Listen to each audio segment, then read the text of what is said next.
All right, so good afternoon, everyone. My name is Jesse, and I am with Exploring by the Seat of Your Pants. For those joining us for the first time, we are all about bringing conservation, adventure, and science into classrooms around the world. We've got 7 classes joining us right now from across North America. They've braved the cold. We appreciate them all being here, and I want to give them a chance to do a bit of a shout out. So we've got Miss Yen's, grade 3 from Virginia Beach, Virginia. Hi, guys. Nice. We've got Miss Austin Copps, grade 5 from Newmarket, Ontario. Awesome. We've got Miss Robbins, grade 4-5s in Port Stanley, Ontario. Hi, guys. We've got Miss Cartons, grade 5-6s in Anchorage, Alaska. Awesome. I don't know why there's roars there. It's very dinosaur sharky. I like it. Miss Frawley's grade 6s in Sarnia, Ontario. Hi, guys. Awesome. Miss Walchuk's grade 5 through 7s in McBride, BC. And last but not least, Miss Jackson's grade 5s in San Antonio. Awesome. Of course, the reason you guys are all here today is for our speaker. So we are joined live by educator Danielle and aquarist Ben at Ripleys Aquarium of Canada, the largest indoor aquarium in the country. And I'm going to let them dive right into it because they are feeding the sharks as we speak. Danielle, take it away. Thanks so much for joining us and looking forward to seeing what you guys are up to. Yes, of course. So hi, everyone. Like Jesse said, my name is Danielle, and I'm an educator here at Ripley's Aquarium of Canada. Joining us, we have our aquarist, Ben, and he's in charge of feeding our nurse sharks and our sandbar sharks. So they'll be our special guests today, so you'll see them swimming by and getting their food. So to start off, I want to just talk a little bit about our enrichment program we have for these 2 sharks. So I'm kind of going to be following Ben as he goes along to feed them, and I'll do my best to point my camera in the right direction. So that was just one of our sandbar sharks. So when we're feeding the sandbars, you might have noticed they're being fed on this long pole here. So that is one of their visual cues. And you can see here, Ben is putting the piece of fish on the end, and then there's the yellow and black tape. So the sharks will recognize that, and that means feeding time or lunchtime. And also, this one might be a bit tricky to see, but down here in the water on this pole here, there is another visual target, and that one is flash. And if you notice, while he was putting this pole in the water, he did a big splash, and that also lets the sharks know that that's feeding time. And today the sharks are being fed, let me show you here. Looks nice and delicious. So they're getting squid, they're getting herring, and they're getting hake. And you can see that we spoil our animals. They get restaurant quality food, so that means that it would be good enough for you and I to eat for lunch. And we chop off all the heads and all the tails, because believe it or not, sharks are actually pretty picky eaters, and they don't like to eat bones and hard parts. So we make it nice and easy for them. And we even stuff vitamins in the food as well to make sure they're getting all their nutrients so they stay nice and healthy. Okay, so that's what they're eating today. And then down here, so since we're feeding 2 different sharks, the sharks need to know exactly where to go to be fed. So over here you'll see the Superman logo, and that's the visual cue for the nurse sharks. So here we have a sandbar shark swimming by. See if he'll get his food there. Looks like he didn't get it, but that's okay, I'll swim by again.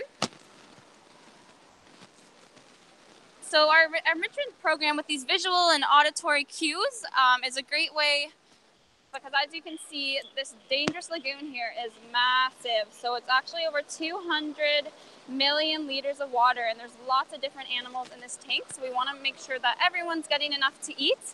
So that's why we set up these target stations so that the sharks can learn where to go to get their proper food. So we have some sand tiger sharks over here. We have turtles in here. We have sawfish and stingrays and lots of other fish as well. So while we're waiting for our nurse sharks and sandbars to swim by, let me tell you a little bit about these sharks. So, oh, there's one of our nurse sharks there. If you guys can see, he's just swimming by. So we have 3 male nurse sharks, and they're all named after Muppet characters. So their names are Animal, Beaker, and Gonzo. And we can tell them apart because they all have different colorings and different spots on them. So kind of how like we might have different freckles, different color hair. Same with the sharks. So those are ways that we can tell them apart. Now the nurse sharks, so some distinctive features on a nurse shark are they have these special barbels. So underneath kind of, I guess, their chin region, they have these barbels that kind of look like whiskers. And these are very important when it comes to hunting for this type of shark. So these sharks are nocturnal hunters, so they mostly hunt and look for food at night. So their eyesight's not the best during this dark period of time. So they rely on these barbels. They kind of use them as tasters and fingers and try and find their food along the bottom of the sand. And during the day, these nurse sharks are pretty lazy, pretty docile, so that you'll just find them resting on the bottom of the sand. Oftentimes here in Dangerous Lagoon, you can see all 3 of them cuddled up together. So they like to have a little snooze together. And that's probably because they feel safer with lots of the sharks around. Now some things about the sandbar shark. So sandbars are a little bit different. So I just said that our nurse sharks, they like to sleep on the bottom of this tank. They can stay nice and still. Oh, here's a nurse shark swimming by. So he tapped the target, and then he got his food off of the pole there. So our nurse sharks are able to stay still. They rest on the bottom, but our sandbars are not. So sandbars are a type of shark that needs to constantly be in motion. They need to always be swimming forward to get water over their gills so that they can breathe. And there's a fancy term for this. So here's one of our sandbars swimming by. Oh, and he got his food there. So these sandbars are called ram ventilators. So that means they always need to be swimming so that they can get oxygen over their gills so that they can breathe. And here's one of our nurse sharks there, waiting patiently at the Superman target.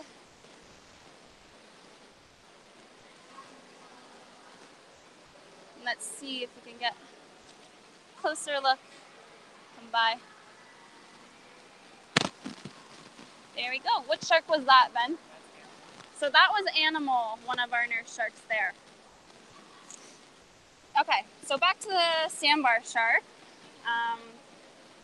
So they're ram ventilators, and another difference between them and these nurse sharks here, so are their dorsal fins. So nurse sharks have two dorsal fins. They're kind of rounded, but the sandbar shark has a very pointy, tall dorsal fin, and that's one of its distinctive features, how you can tell that shark apart from other ones. They're also nocturnal hunters, similar to our nurse sharks. Whoop. There, just had a big squid. I think he might have missed it. Sometimes the fish come along and try and steal the shark's food. There's coming back. See if we can get it. Okay. So, nurse sharks and sandbar sharks are very, very, very important. So all sharks in the world are very important, and it's very important that we respect them and care about them, because I think the movies and in TV shows, they make people scared of sharks, but I think people should really fear an ocean and a world without sharks, because they play a very important role in our oceans. So just talking about sharks in general, they are top predators, or top of the food chain. So they actually play a very important role in keeping other species and the food chain in balance. And when sharks are around in certain ecosystems, it's actually an indicator of the health of the ocean, and it means that it's a healthy area. And areas with more predators like sharks usually have more diversity, and that's an indication of good ocean health. So very important that we keep these animals around. Unfortunately, though, our sharks in the wild aren't doing so well, and there's many things that are threatening them. and many of them are endangered due to our human lifestyles and some of our actions. So our sandbar sharks here that we're seeing being fed, they're vulnerable on the endangered animals list. And some of the reasons for their endangerment are unsustainable fishing practices. So like I said, these sandbar sharks have very tall, pointy dorsal fins, so they have a very high fin to body ratio. And some people go shark finning. So there's a fishing practice called shark finning where we catch these sharks and we slice off their fins. And these fins go into different products. So there's a product called shark fin soup, so for food. But shark fins are also snuck into some of our daily products like pet foods and cosmetics and different things like that. And especially for sharks like the sandbar, who I said constantly need to be swimming to breathe, they end up just suffocating and drowning almost since they don't have their fins. So it's very sad. Other things that are impacting our sharks are bycatch. So again, with unsustainable fishing methods. So they get caught up in nets and different plastics that's polluting the ocean, and they're unable to swim free, and they end up drowning as well.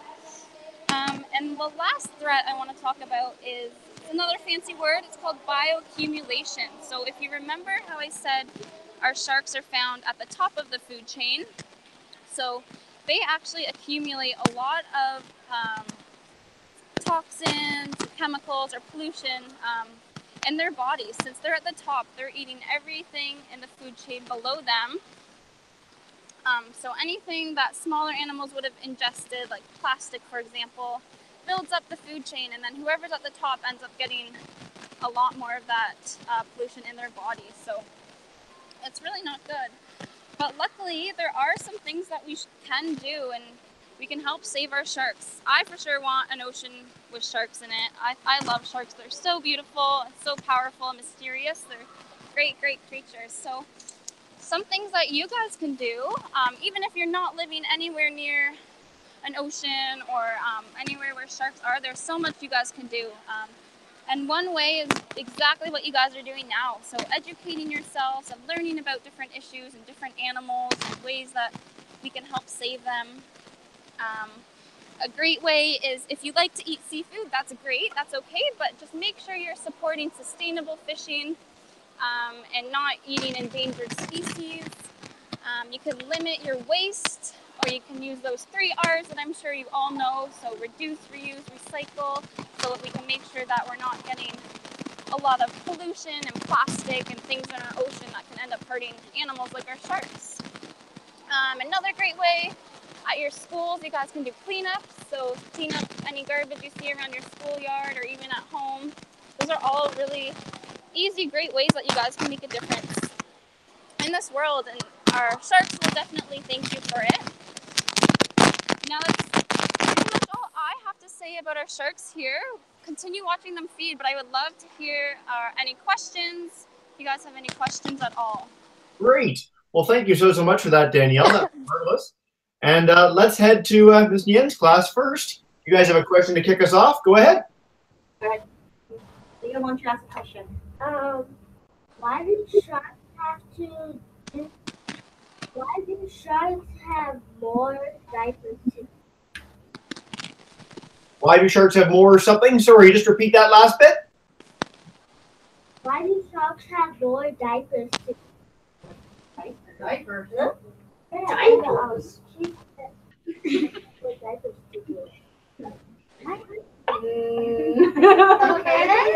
why don't you ask your question? Diversity. Do different sharks eat different things? Great question. Oh, that is a great question. They do. So, and a way that you can tell what a shark eats is actually by the shape of its teeth. So, for example, the 2 sharks we are looking at today, so our nurse sharks and our sandbar sharks. Sandbar sharks have more triangular, pointy, almost saw-like teeth, and they're really good at tearing open flesh. And then sharks like our nurse sharks, they still have pointy teeth, but sometimes they're a little bit more flat, and those ones are designed for crunching open shells, so different crustacean like crabs and clams, shrimp, things like that. So depending on what the shark eats, their teeth are going to be different. Awesome. All right, let's head to our second class, Miss Osenkopf's class. You guys have a question? Troy, do you want to? Yes, I do have a question. Yeah, go ahead. My name is Troy Downstairs. I'm sorry that I can't be on camera right now. That's okay. I've been to the aquarium before.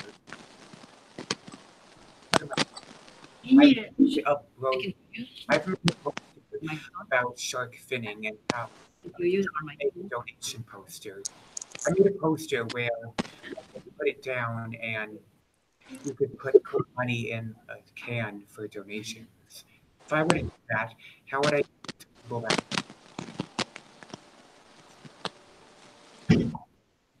Sorry, could you guys repeat that question? Yeah.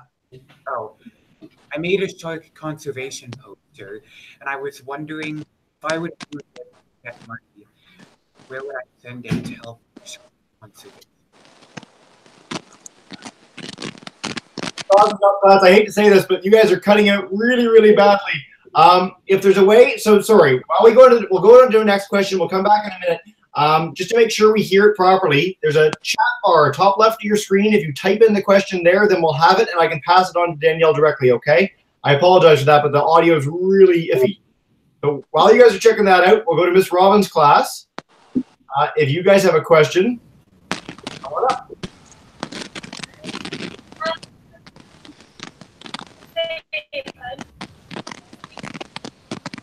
Yeah, so Miss Robbins' group. Why don't the sharks eat the fish in the tank? Good question. Why don't the sharks? Yeah, why don't the sharks eat the fish in the tank? Oh, good question. Why don't the sharks eat the fish in the tank? Is that the question? Yep.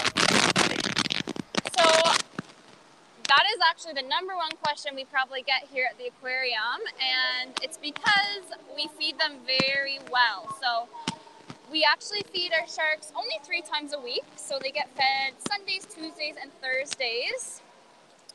But that being said, that's still more than they might eat in the wild. So sharks don't necessarily eat every day, and they actually are very lazy hunters. So in the wild, they typically are feeding on dead or dying, kind of slower, those sick animals that can't get away as fast.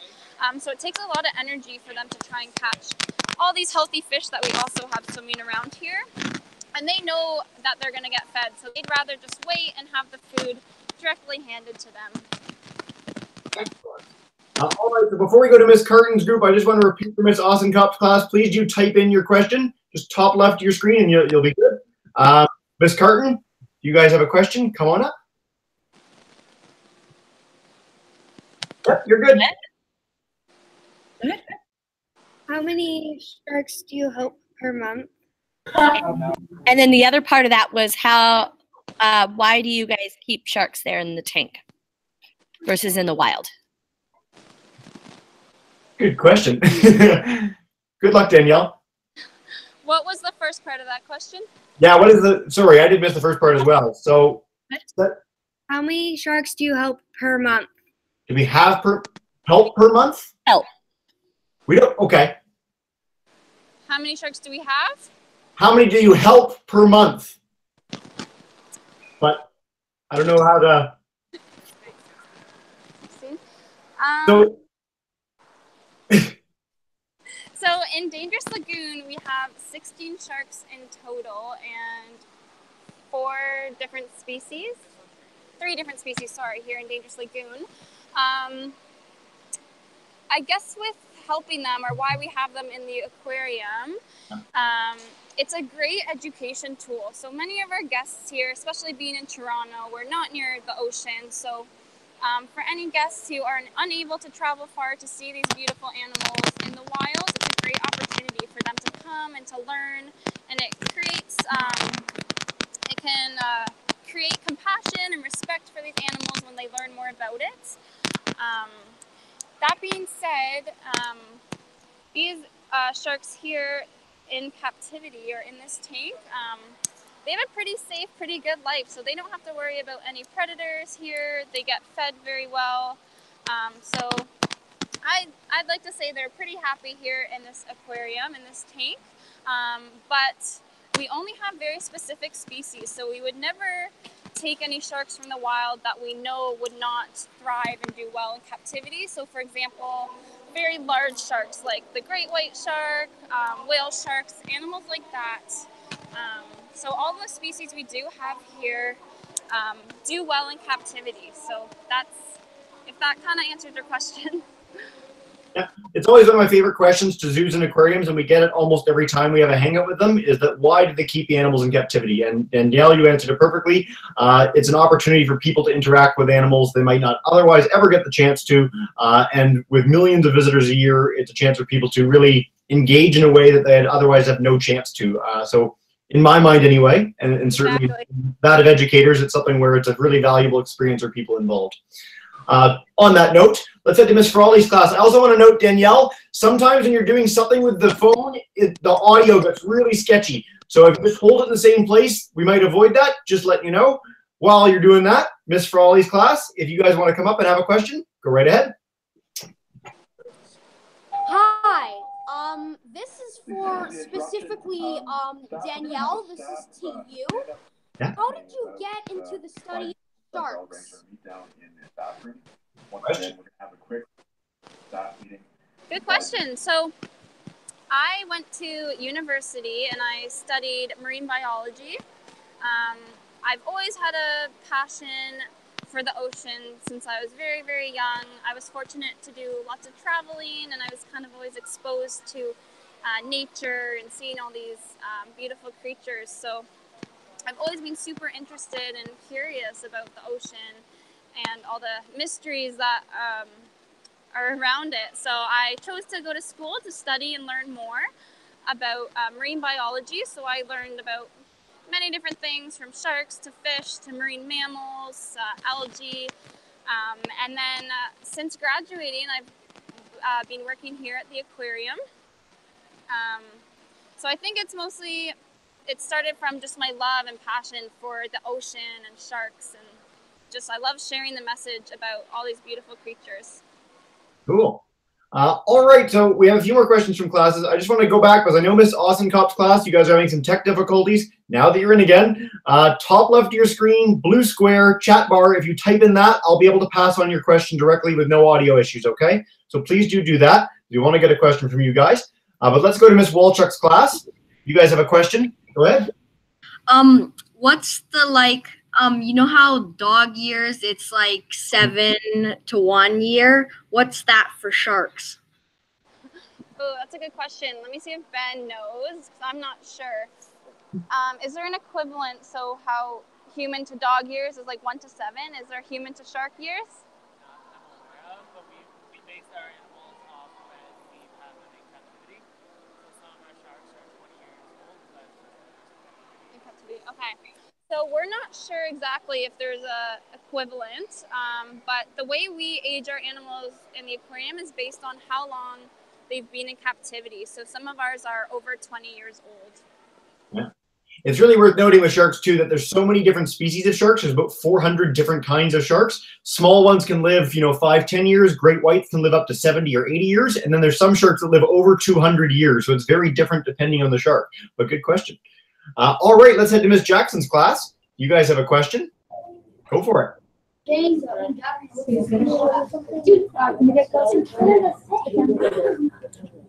Why do you guys choose Superman and Flash? Is that because they're they have some connection with it because of their eyes, or just random? Good question. I'll ask Ben because he's in charge, and I think he might have made these targets. So Ben, why Superman and Flash? Does it mean anything for you, for the sharks? So definitely for the Flash is because the Sandbar is super quick, super speedy, and we wanted them to be consistent, so we went with all DC superheroes instead of the Marvel ones, and they're easier to draw. Okay.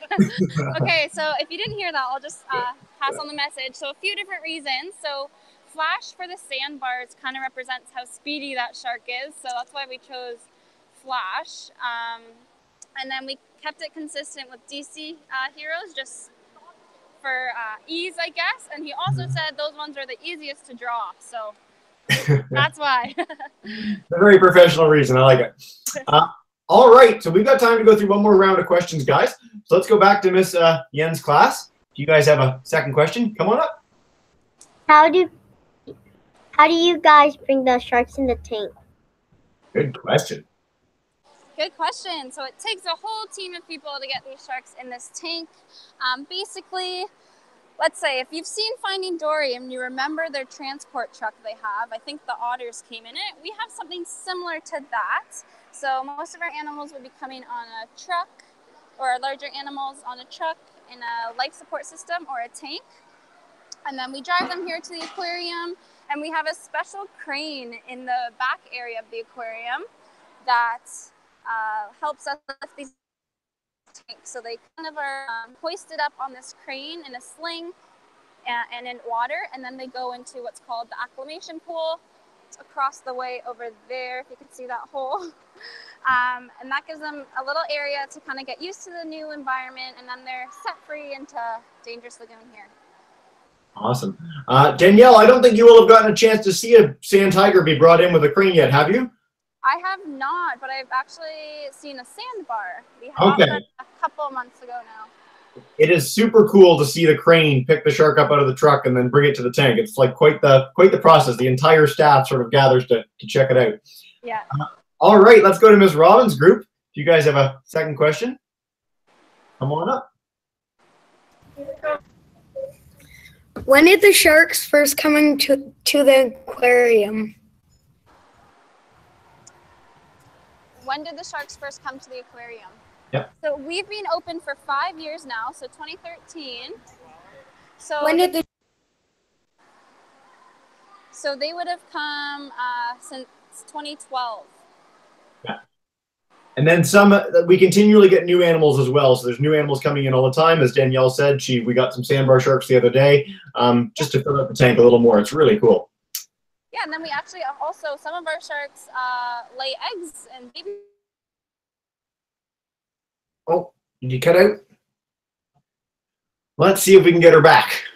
She disappeared, but she was saying that they lay eggs sometimes. So we have sharks that lay a bunch of eggs, hundreds of eggs, in fact. And so there's lots of baby sharks in the back. And then some other sharks that have live birth.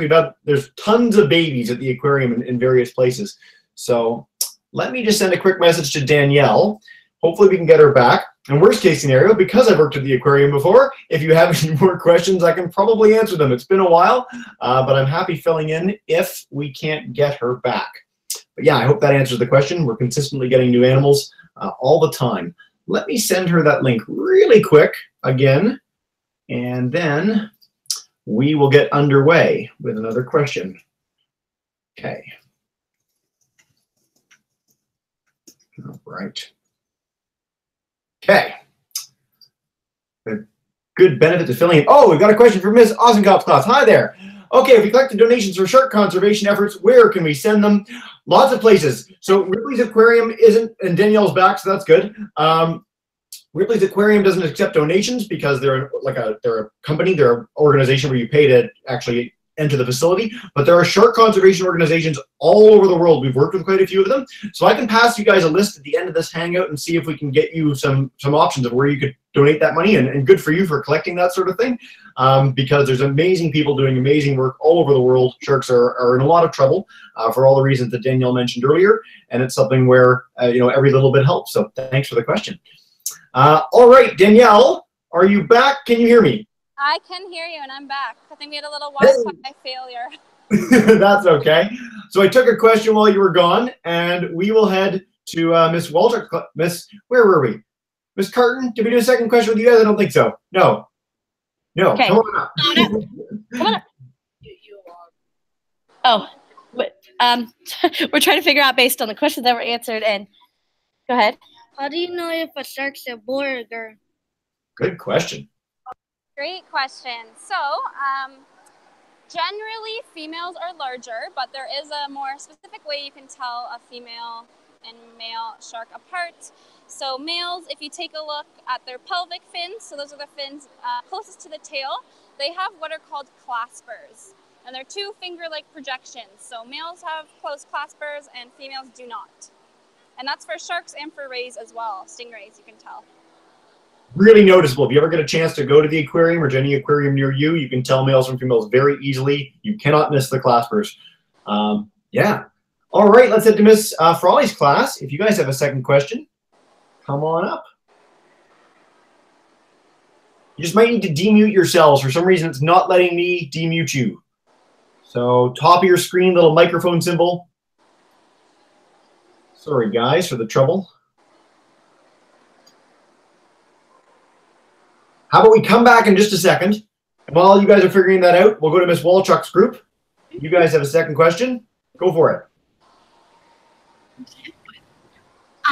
How do the sharks get along in one tank? Has there ever been any incidents where there's conflict between them? Question.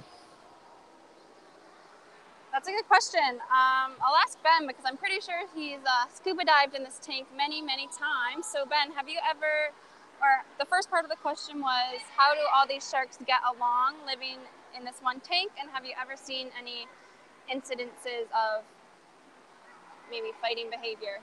They actually get along pretty well. They both haven't been together in a while, so they're pretty good. I haven't seen too much incident of fighting, but I have seen mating. So Ben said these sharks can all live together, even in the wild. They would kind of be living together as well. They'd come across each other. So just going back to kind of the reputation of sharks, a lot of people think they are kind of killing machines and they just attack everything, but they don't. They are curious animals, and these species of sharks are a little bit more on the docile side, I guess we'll say. Ben has not seen any fighting behavior, but we have seen mating behavior, and that can look like fighting. Yeah. We got a question from Miss Osenkopf's class again. Thanks for writing it in, guys. So do sharks sleep, Danielle? Sharks do sleep. It's not the same way we do because if you remember, as I said, some sharks, so our sandbars in here and our sand tigers, they always need to be swimming to breathe, to stay alive. So you might see a shark swimming or floating by and it could be asleep. Shut down. So they shut down parts of their brain during their sleeping or resting period. So they're never fully unconscious like we are when we sleep. Awesome. All right, to Miss Frawley's class, I don't know if you guys can figure out that mic. If you can, we'll take a last question from you guys before we go.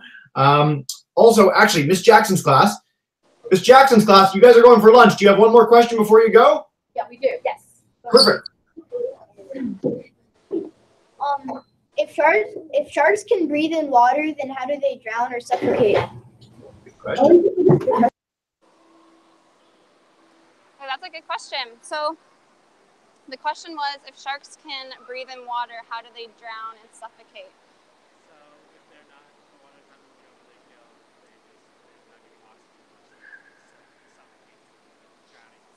Yeah, so for those sharks that need to keep swimming, the RAM ventilators, when they're not in motion, they're not getting that water flushing over their gills, so they're not able to pull out the oxygen. So the oxygen is what makes them are able to breathe, and if they don't have that water with the oxygen flowing over their gills, it that's what I mean by drowning or suffocating. Excellent. All right, Miss Frawley's class, again, if you guys want to try one last question before we wrap up, you're welcome to. You just need to get your own mic demuted. I'll let you know if you're able to pull that off. We'll give it a few seconds. And then, yep, you're good. Yep, you got it. Oh my God, it's working. Where do you get most of your sharks from? Where do we get most of the sharks? Where do we get most of the sharks? Other aquariums, and before that they were wild caught. So some of our sharks come from other aquariums, some are born here, like I said, and some are wild caught.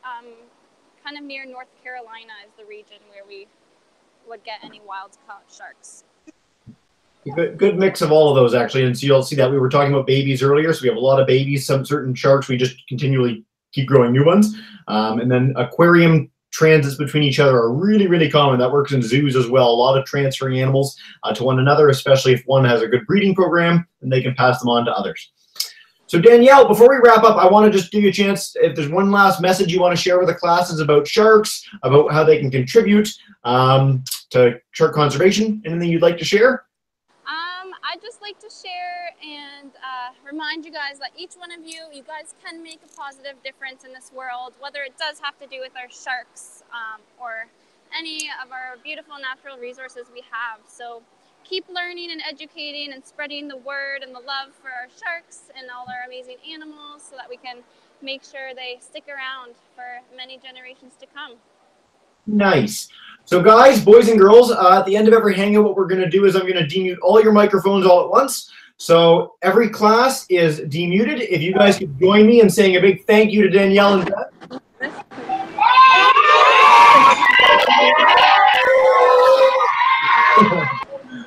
Awesome, guys. Thanks so much for joining. We're going to have many more animal hangouts coming in all February long. Ripley's Aquarium will be back as well if you want to see more of what they're doing. Danielle, that was marvelous. Thanks so much for everything. Thank you, guys. Have a great day.